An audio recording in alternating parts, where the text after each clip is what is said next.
Mr. Meng Chong inherited his father's position as minister and several thousand officials at his service. The rich estate left to him by the late nobleman also included an extensive fief of tens of thousands of hectares. The inhabitants of these places cultivated their lands as tenants and had to pay annual tributes. One year, when the time came to collect the contributions, Meng asked the officials if anyone could help him with this difficult task. A volunteer named Feng Huan offered, and he was entrusted with the task.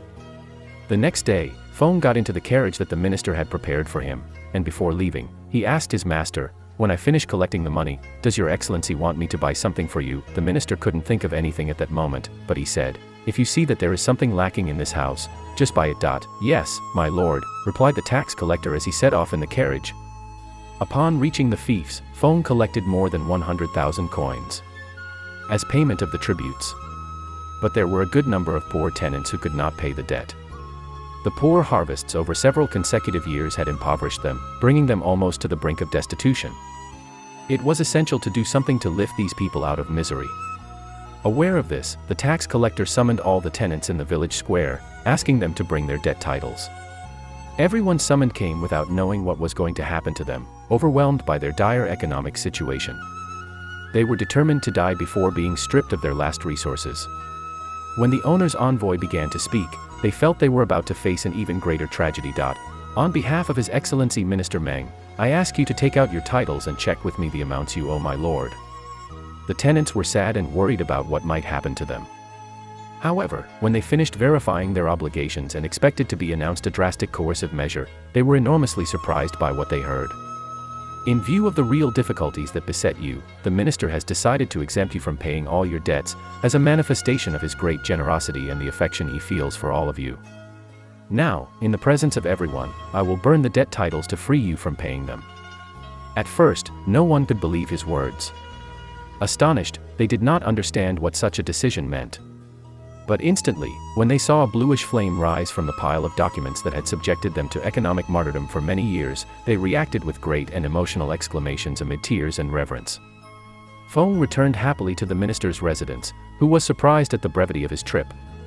"Have you been able to finish the collection so soon? Tell me, how did it go?" "Very well, sir. Moreover, I have acquired something for you that was missing in your house." The minister was very interested and asked, "Tell me, what did you buy?" Huan explained, "Since your noble family is very rich in jewels, horses, and beautiful women, it didn't occur to me to buy you any of those.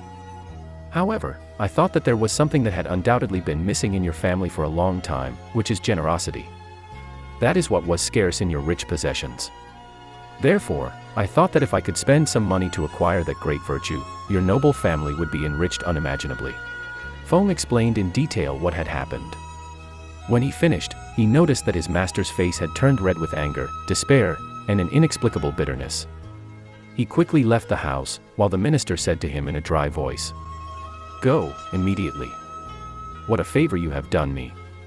Get out of my sight before I regret it."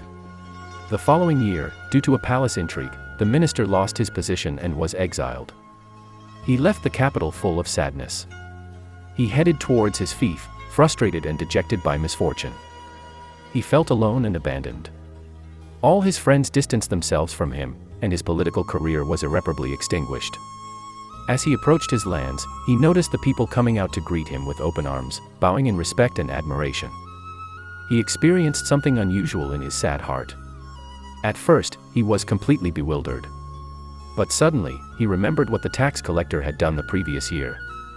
His eyes filled with tears, and he said, "Now I understand the usefulness of what he did by acquiring the generosity that was missing in my house." Moral: true wealth lies not in material possessions, but in the virtues and kindness that we extend to others.